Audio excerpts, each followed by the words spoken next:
So going through experiences that I've gone through being mixed race and, I came out later in life, living boldly is really important as well as identity. But that big middle section of loss, that actually helped pull me into the writing because I was grieving the loss of my mother. So I bring that up because I think identity is funny in that you think you figured it out and you've processed it and you've lived your life. And these moments where you're like, wow, I have more to figure out, to share. And that's kind of what you're reminding me of, is like, if we don't share our representation, our stories, our narrative, not only could somebody else tell it for us, but it can be completely glossed over and forgotten. I think it's terribly important to insist on individual values. Learning Culture Podcast. Initiative, creation, all these things which we value. It's now possible to make organizations on a larger scale than was ever possible before. Learning Culture Podcast. Teach people to analyze the kind of things that are said to them.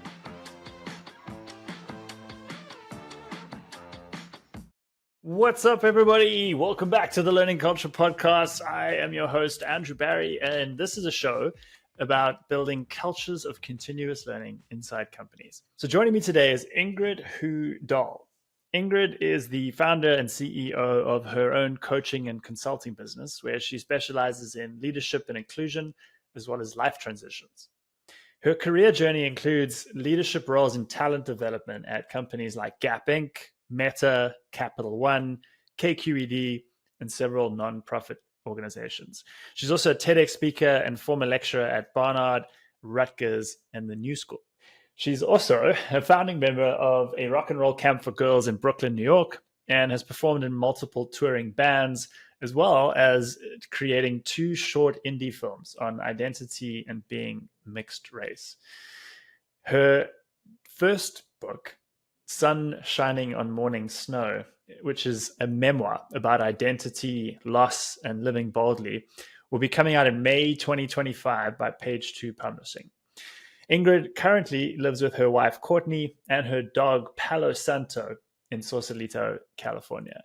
And in this conversation today, we get into the concept of identity and that process of understanding ourselves better through examining our own identity, and in Ingrid's case, manifesting and publishing that as a memoir, and how sharing your truth like that is one of the most underrated leadership traits in the 21st century. We talk a lot about a never-ending process of identity and understanding our identity, and how understanding our identity and visualizing a future self or version of that identity can help us create gaps that we fill, development gaps, professional growth gaps, personal growth gaps that we can fill by changing our behavior and developing new habits. You will also hear a couple of practical tools that Ingrid teaches to her clients, as well as shares at the company she's worked at, specifically one on 3 levels of listening, which I think you'll find exceptionally helpful, and another one on how to be an infant again. So I think there's so much to learn from this conversation. I had a blast recording and having this conversation with Ingrid. I'm sure you're going to enjoy listening it too. So with that, please sit back, relax, and enjoy my episode with Ingrid Hu Dahl. Ingrid, welcome to the show. Thanks, Andrew. I am so excited to get into our topic today. To start things off, I want to talk a little bit about your memoir. So it's, depending on when we release this, it's November now, we're recording it. So I know it's coming out in May of next year.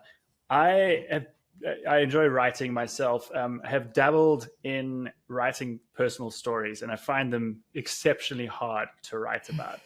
And so I'm curious, and I'd love to start to understand what your process was like writing a memoir, and specifically, how deep did you have to dig to be honest, right? To tell the truth, to really get to what you were trying to say? Yeah, thank you for the question. And man, what an understatement. It is very hard to write a memoir, even from a memory point of view. You're kind of unearthing like, wait, is that how I was feeling? Or is that like my adult version reflecting on that? Woo. I would say a writing coach really helped me go through the process of laying bare and unearthing those feelings, those experiences of like, who am I when most of my childhood revealed that I was other? Mm, Even growing up and having to fill out the form of like, what's your identity? It was just solid racial groups hmm. and then other. And Yeah, it was just like bold in my face as a young person, like, I am other. I am yeah, not in this group. I don't belong. yeah, So writing about that without spoon feeding the reader, this is xenophobia, this is yeah, racism, this is racialized sexism and homophobia. yeah. I had to really kind of bring readers into the very important feeling in my body and what I was trying to process in those moments to really see it from my eyes. That Yeah. was probably the hardest, not over explaining, but get into my shoes. What do Mm, you think? mm.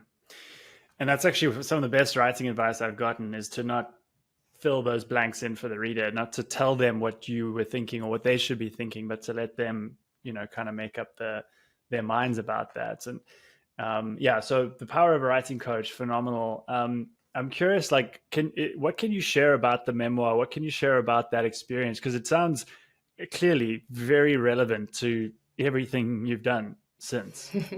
Well, it's a What was it like? lot. Yeah. Oh gosh. I think it's worth sharing with readers, again, laying bare.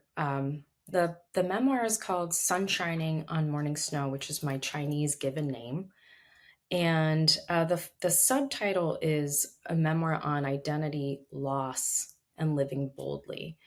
So going through experiences that I've gone through being mixed race and, I came out later in life, living boldly is really important as well as identity. But that big middle section of loss, that actually helped pull me into the writing because I was grieving the loss of my mother. My mother died, 2.5 years ago. And I found that writing about my story and weaving her and her livelihood, our difficulty, our challenges in our relationship um, helped me grieve and process while also bringing the reader into an experience of how do you reconcile identity and living boldly with love, loss, and forgiveness? How Mm, do you connect with culture and a family member who maybe isn't very open? mm, Um, how do you do that? How do you bring characters along when there's abandonment and rejection, mm, but yet reconciliation, and then the ultimate abandonment, which is leaving mhm, the world, the physical world that we're in? That laying bare of those tears, writing those chapters, having to relive those moments of taking care of a parent who's so sick. mm, I hope nobody experiences, but maybe if they do, what I share will help them feel less alone and less like scared mm, and to face it because life is short. And I mm, think realizing having lost my mother in that way, and it was during COVID and the pandemic. So I don't know if you're familiar, Andrew, but Taiwan closed its borders twice in the two big impactful years. And mm, my parents lived in Taipei. So my brother and I could only apply once a year to get a specially entry visa to mhm, see our dying and sick mother. And we mhm, had 15 days of mandatory hotel quarantine mhm, before we could even see her. That crazy making experience is in the book. And I think it's such a locked in time experience. Like, add all these things to mhm, anticipatory grief and identity and language. You yet still can hold on to the truth of who you are mm, and commit to those you love and things you mm, believe in. mm, And I think last comment here is that it's a testament to the more that you live your truth, the more that you can actually show up as a leader, I mm, find. Because mm, that truth and being a leader and caring and having empathy and vulnerability um, is how we truly connect with people and build trust. I'm going to take some notes here because I want to come back to some of these points. Okay. The connection between, owning and communicating your truth and leadership. We'll come back to that. But I lost my mom 2 years ago around that time as well. So I empathize deeply with that ability. And she was in South Africa. It wasn't as difficult, but I mean, it was still difficult to visit. And, I see you. yeah, likewise. And I'm curious if your experience has been similar in this topic of identity. And I feel like the memoir with maybe a forcing function for this is, I'm curious how much of your identity you understand better having gone through that, right? And like almost have strengthened, and versus like where it was maybe before the pandemic or before your mom passed. Oh gosh, wow, that's such a powerful question. It's evoking a lot for me. One specifically is a memory. I'm with my mom on the couch and she's really ill. And I realize she's asking me a question about a time where I had actually been bullied. And it's in the book. And the setting is, a horse farm. I was working every day in the summer to ride horses, which was like my first passion, my first love. I was an equestrian. And my mother wasn't always very interested in that world. So we didn't really talk about it. But it also meant that these memories that were coming back, I was finally sharing with my mother 40 some years later. And watching my mother spend what little energy she had, like feeling the impact of being bullied. She was just shaking and then crying. And I was so moved to have that like painful moment and share it with her finally, like from being an 8-year-old kid. And then finally in my 40s, my mother's hearing this story for the first time. And one of the last stories that she would hear. So I bring that up because I think identity is funny in that you think you figured it out and you've processed it and you've lived your life. And these moments where you're like, wow, I have more to figure out, to share. I haven't really laid bare, even with my own mother, my difficult experiences that are different than hers from being Chinese American, mixed race Hapa, which she would never totally understand. And I can't totally understand her experience. But man, the similarities that we've had, especially in rewriting the journey, right? Going back and like putting that pen to paper, I'm amazed by seeing the ancestral connections that have deepened my understanding of my own identity, even though it's different. There are these parallels.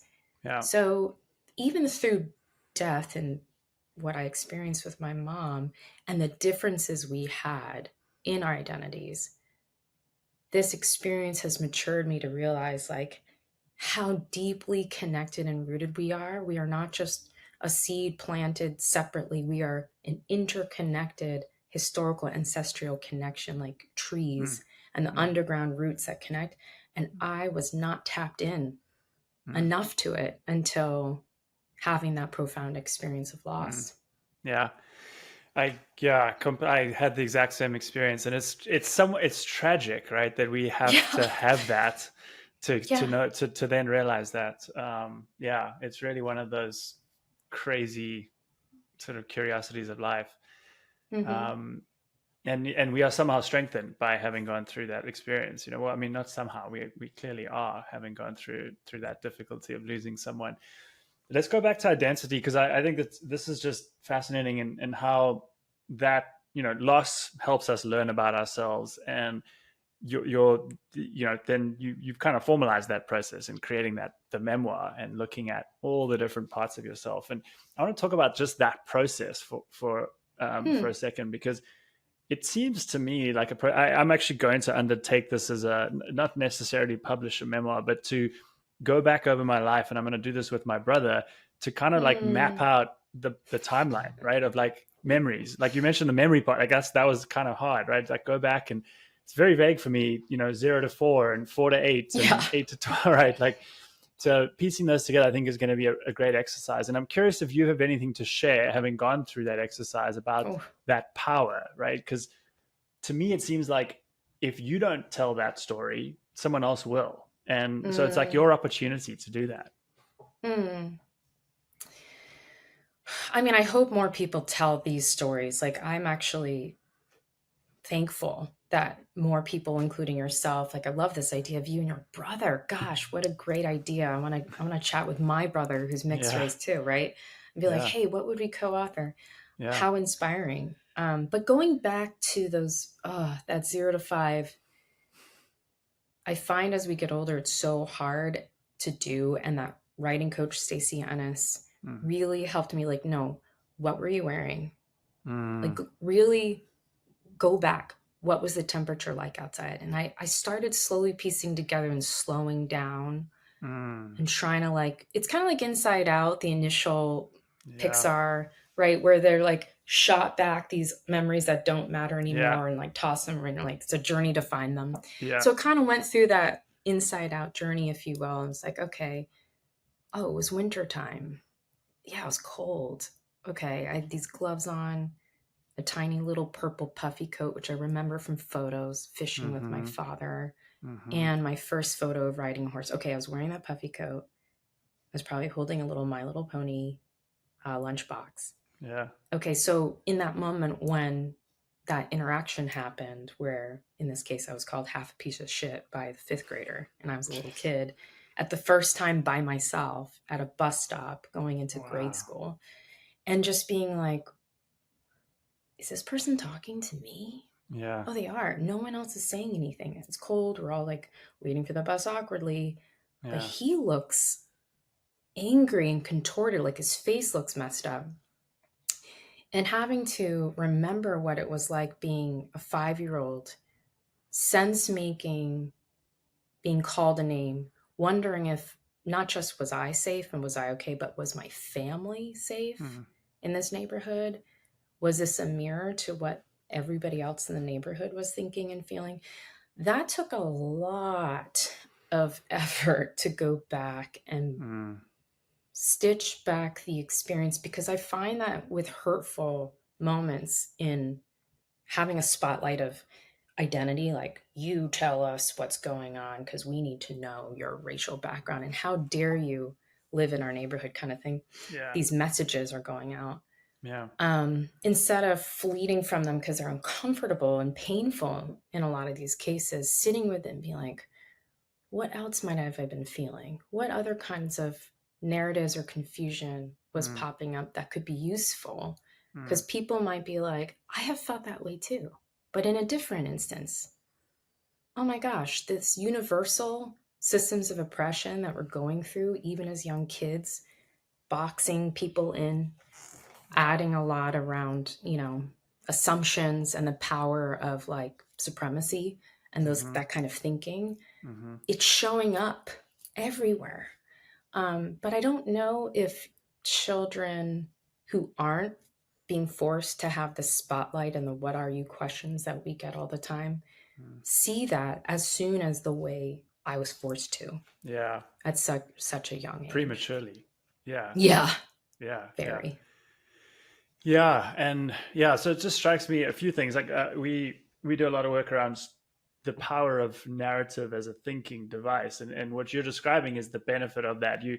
There's character, this boy that was the antagonist, I guess. There's location, there's setting. Like these all pieces add meaning, right? And it makes it relatable for others to then picture themselves in a similar situation, or at least picture the situation and see what else that brings up for them. So that's incredibly powerful. And I also think, again, like if you don't do that, then you leave a vacuum for someone else to do that and to put their own story on that. And that's what's so empowering and sort of high agency about what you did in creating this memoir, is you get to own those stories and what they mean to you. So I just love that. And I love that reframe of the point that you were making earlier about like, if I don't own, or if we don't understand how to own that narrative, it's always going to be somebody else's like history written, kind of like Yeah. when I've been so frustrated with how history, especially art history, has been written, it's been from a particular perspective, from a particular person, usually a white male, right? And so you can easily ignore similarity bias, like just focus on other men. Yeah. And that's kind of what you're reminding me of, is like, if we don't share our representation, our stories, our narrative, not only could somebody else tell it for us, but it can be completely glossed over and forgotten. Totally. Yeah.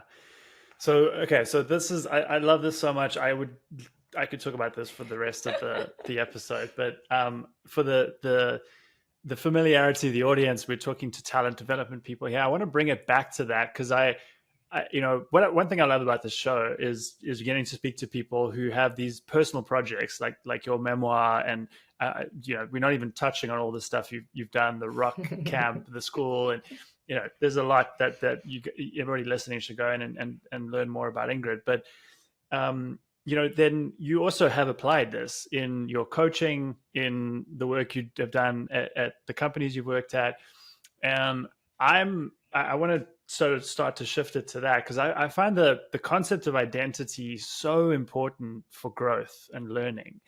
And so having this idea of like who you are now, right? A really strong, empowered sense of your own identity, and then the ability that we all have to project or to imagine a future identity of what we want to become, right? And to really imagine what that looks like. This is going to tie to kind of a principle that we use around learning, but I'm curious, just that contrast between past self-identity, current identity, and future identity. Does that resonate for you? Does that bring up anything? Absolutely. It makes me chuckle a bit when I find myself in different corporation settings and looking from a lens of talent and learning and leadership development.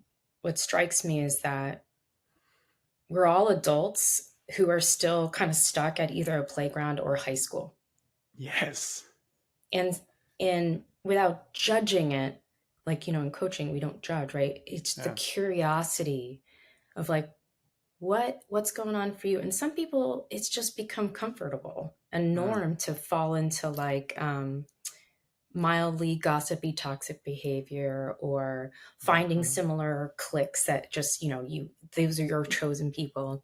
Yeah. So you kind of watch how those dynamics still play out, even with these professional leader-led adults, and recognize that, gosh, we still have so much to learn about ourselves, have more self-awareness, manage ourselves and our reactions, learn about what triggers us. Like, oh gosh, what I'm feeling this way. What's my belief? What's my perception that corresponds with that feeling? Yeah. Okay, if I feel this way and I'm reacting now in this way, my power, I believe, as a leader, is to slow down, take notice of what just happened, and immediately try to find out what's real. So if that means directly asking for feedback or just saying vulnerably, like, hey, I noticed that happened. Like, the narrative I was telling myself was that you were like, you hated my idea. Yeah. And you're shutting it off. Is that what happened for you? Like, no. I was just like feeling expediency bias because of this thing that's happening. It's on fire right now. And then someone else might be like, are you sure that's on fire? Like, what's your perception that says it's urgent? And I think having those very like more adult, more advanced adult self-management, relationship, social awareness and management. I really am hitting the 4 quadrants of emotional intelligence, I realize. Yeah, but, no, I love it. Right? I'm like, wait, I'm hitting all those quadrants. That helps be an anchor or compass. That's the new compass for me, being a leader, and reminding leaders, you don't have to control everything to feel like you need to be in control, because we're not. Yeah. But you could continue to be exploratory and curious using this as a compass. I think that's the simplest way to remind people to be human, that they often are still operating in ways where they're lacking a clear understanding of themselves and how they connect with others. So if you could just slow them down and be like, oh yeah, hold on, let me figure out this compass. Okay, what's going on? Can I chat with you? Okay, got it. you can move a lot quicker in a more Yeah. dynamic and healthy way, I Yeah. find. Yeah, I think you mentioned a few times now this, or alluded to this. Everything here is an evolving process. It's a constant. There's no fixed end in sight in any of this, right? The compass is a great analogy for that, because we're always navigating. We're always finding the next way to go. And what I love about that as well is we teach this thing around gathering information. So everything is perspective, right? And that was a beautiful example you shared, because if you take the time to dig deeper and listen, you start to pull out, right, those different perspectives, and you start to paint a bigger picture of what's really going on. Like you said, you want to get to the truth or the reality of what's happening. And you had a practical tool we were chatting a little bit about before around listening. It feels like a good time to bring that in. It sure is. Thank you for seeding that. Oh my goodness. I find that when I teach this to, hundreds of people in an auditorium or a small, more intimate group, people are like, wow. And so I'll share it with the listeners. And this does come from coaching, so, you can look this up. But essentially, there's 3 levels of listening. Level 1, we are all experts at. We're so good. We're like hitting it out of the park every day, all day.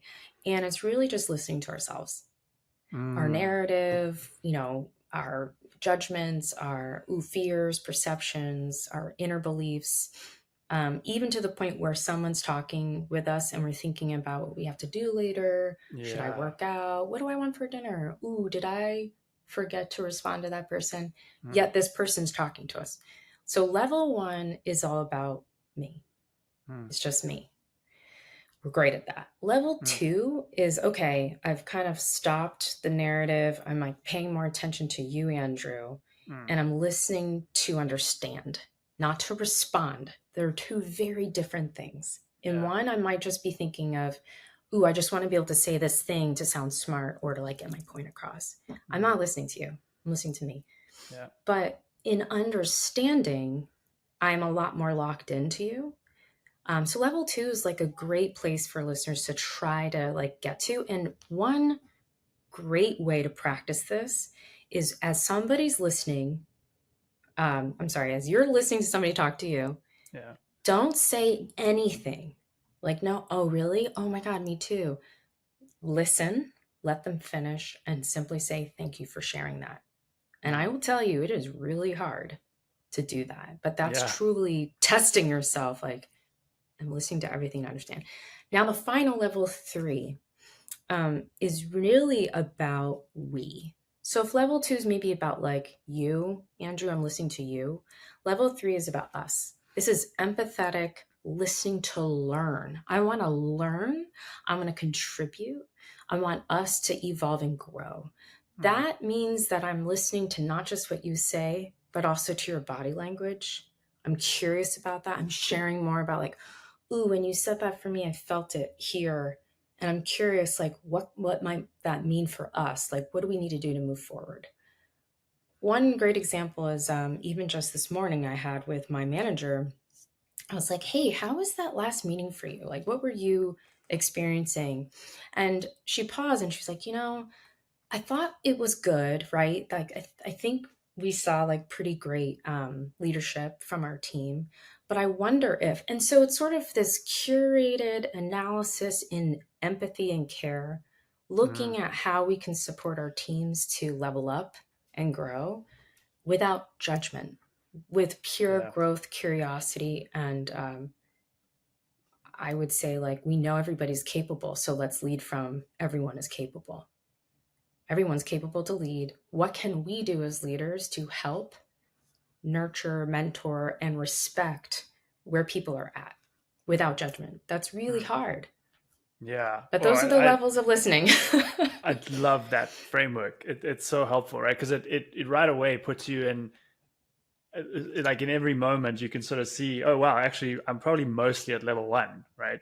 In my interactions. And yeah. And then another thing that jumps out at me is you mentioned at the highest level, listening to learn, there's no judgment involved. And this reminds me, we do a lot of work on creativity.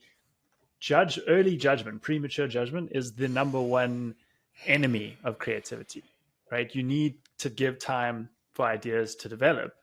And I feel like this also tracks to what you say a lot, and you write about a lot, is slowing down. Like, let their idea develop, because you Hmm. don't, if you judge it too soon, it's so nascent. It's so like it's a baby idea. It's not fully formed yet, and nothing comes out fully formed, right? So yeah, I'm curious. So do you use this framework in Oh, leadership yes, development? I Yeah, sure do. and I sure coaching. do. I facilitate it every month, multiple times. I find that people are always like, again, awed, like, oh wow, that's so simple. How Yeah, okay, let's test it right now. And they're in this conversation, like, I keep interrupting. I keep yeah, interrupting your respond. I'm like, it's okay. yeah, That's what we're used to. We're so good at one. Let's yeah, try to do two. That's all. yeah, And I love what you said about oh, it's a little try. I loved what you said about coming in with an early assumption or judgment. And my yeah. interpretation of that is ego. Ego has gotten in Yes. the way, and with every ego response is a fear. So when I see someone kind of knee jerk have to give like, oh, I bet they don't have, they're not prepared, they're not whatever. Hmm. Typically, for me as a coach and as leader, I see that as, oh, there's a fear here. What is that fear? Is this in the moment now, or is this soon after we will connect on that fear? And oftentimes the fear is like, am I enough? If I don't Mm. add this like early judgment, will they see me as valuable? Oh, I Am I love that. showing up as weak? Like, do they need my opinion now? Like, otherwise, what's the point? Yeah, And so helping people lead without having the ego drive yeah, is really critical, I think, to then the slowing down. Like, even noticing I'm feeling uncomfortable, like I want to jump in and make it okay. So, why do I feel like that? Why do yeah. I want to? Oh, I'm feeling like I might actually not be valuable. Okay, well, what's giving me that proof? Mm. Mm. Well, you're here in the meeting, so clearly they find you valuable. Let's Yeah. listen and figure out what's the best way we can contribute. Like, Mm. those are the things that we need to lead with as leaders. Yeah. Just like anybody listening, just rewind like 30 seconds or 60 seconds or just play that again, because that was awesome, Ingrid. That was Thanks, really Andrew. cool. Okay, let's bring this back to the final topic I want to talk about around. I mentioned that we have 5 principles of learning, and one of those related to identity is this interrelationship between habit and identity. So I'm going to kind of pitch the idea to you, or sort of share the principle, and then I'm curious to see how it resonates and how it may have shown up for you in your work. So for me, habit and identity are closely related. And for us to transform, for us to learn and develop and grow, we have to have, first of all, a good sense of where we are now. So a current state identity, and that's informed by our past identity. And then we have to have a good, well fleshed out vision, like as narrative as possible with as much detail for where we want to be. Now, I'll give you an example, like for that we use all the time is if you want to become a healthy person, right? And whatever that looks like to you, whether it's an athlete or if it's an equestrian or whatever, each person's different, but you have a clear idea of like what good looks like. And once you have those two things, you have a path, you know what the gap is, right? To kind of, and now you have a path for growth, for professional growth, personal growth, whatever that thing is for you. And so now you know what actions you need to start to take. And if you start to take actions that actually close that gap, and you will know because you are really those two identities, that you start to do more of those actions and they become habits. And so this thing is self-reinforcing, right? The identity reinforces the habits, and then the habits reinforce the identity, and you start to become that thing you want to become, right? Or that version of yourself that you want to become. So first time you've heard all that, but I'm curious like how that sits and how you've seen maybe that play out. Gosh, I love your approach and how you're correlating, habit with change. Behavior change is what I interpret Yeah. that as. Yeah. And what I would love to offer, kind of going back full circle with your question around like, my first time writing a book, and also such a laying bare of a memoir story and Yeah. around identity and loss, right? Oh, what I learned that I think I can offer in this moment, people have to be willing to be bad at something at first. They have to be willing to be an infant again. And I realized that as adults, it does not feel good to do something we're not good at. So we're often like, oh, I don't even want to even go there with habit and learning and development and identifying what I want in my growth, right? Because with coaching, we can help get you to your goal action by action, like realization by realization. But if you're not willing to go through the infancy of something new, it's really hard to achieve results. So for me, I had to wrestle with my own ego around, why am I sitting down and I can't write prolifically? Why am I sitting down and I can't just like bang this out as I could a strategy brief? I really had to like give in and then find play. That's the second part. So good. Right? Like as an infant, you're like, God damn it, this crawling thing sucks. Like I think I'm supposed to stand. How the hell do you do that? I can't crawl for my entire life. Right. Exactly. It sucks, man. Yeah. But then the play that comes like, okay, I finally was able to stand and wobble, and now I can run. And I can play and bump into things, look at things different. I'm at a different height now. That as an adult is so important. Like when we look at something like, I think about design, like the area of experience design and service design is so fascinating. I actually supported that organization at Capital One many years ago. And I remember being like, it was very cool. It's fascinating. Like people who've studied this and you can easily go in and feel intimidated, like, whoa, this is amazing. I don't have any skill set. And again, the curiosity to be an infant, to learn, then to feel the play gets you into the playgrounds that maybe you never thought were possible. Yeah, that is so powerful and then that is the beginning of creativity when you're in that playful mindset and that beginner's mindset, right? That's right. Then you can be, and then you are adding something to the conversation that is by definition unique and different. It's a new perspective, right? And that is creativity. Like you're getting me on a high horse here, but like I also like people. I feel like it's a big part of this as well, is getting people to accept that no idea comes out fully formed, like we said, and no idea is right or wrong, right? Like that's right. It like is just an idea, and if we start to see that, we develop this like intellectual humility of like, all right, I really think I know how this works, and I'm gonna state my case, but I'm open to my mind being changed, and like holding those two things together at the same time feels like one of the sort of, I don't know, trapeze acts of leadership, right? To be able to do both of those things. Oh, hell yeah. And is in talent development and talent management, which your, arena is in, and my arena touches. Yeah. I would say that the growth mindset required to all that we're talking about and the curiosity and the listening actually helps the broader culture and the team experiences or the organization's experiences of cultivating a trusting environment where people can thrive. So like the baseline work, whether it's emotional intelligence, growth mindset, being an infant, listening more deeply, being curious, having that vulnerability and empathy, questioning ego, your biases, all those things actually help us get to a place where we have healthier functioning organizations and teams who feel like they can follow and model that behavior. Yes. Amen. Ladies and gentlemen, you heard it right here. Thanks, that is awesome, Ingrid.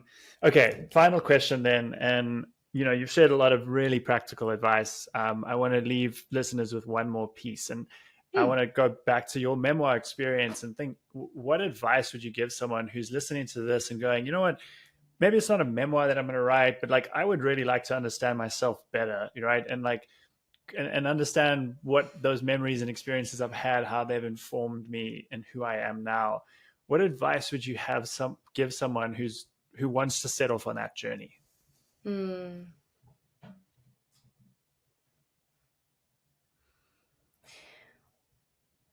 I find that when we start seeing hints of ideas that want to percolate to the surface, right? Like, oh, I brought that up at that meeting. Oh, in that conversation over dinner, again, a book came up.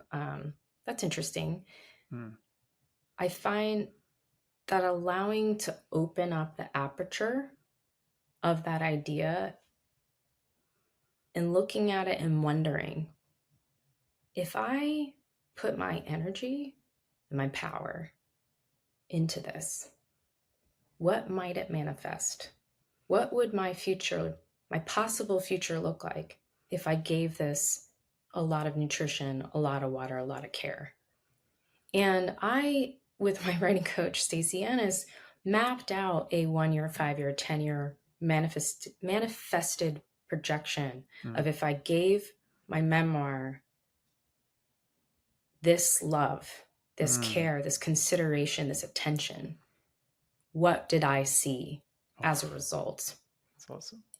Thank you. And I would say I still look at that and I'm amazed.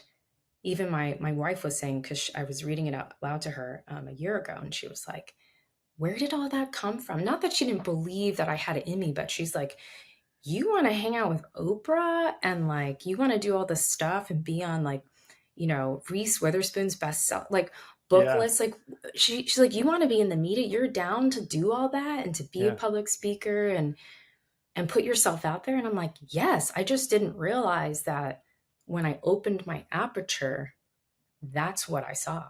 So I would recommend that your listeners start there. What is the places where I can open up that aperture and forecast what my life could be like if I gave more attention to it? Oh, I just love that so much because it just wraps up everything we talked about. You know, you have to have that future self. You know what that gap is, and then for you produced a memoir. Like that's amazing, and congratulations. Thank you. I'm so excited for it to come out in May with Page 2 Publishing. They really saw and believe in me, and wow. Thank you, amazing. Andrew. This was so cool. I'm so honored. Yeah, thank you so much. This was a magic conversation.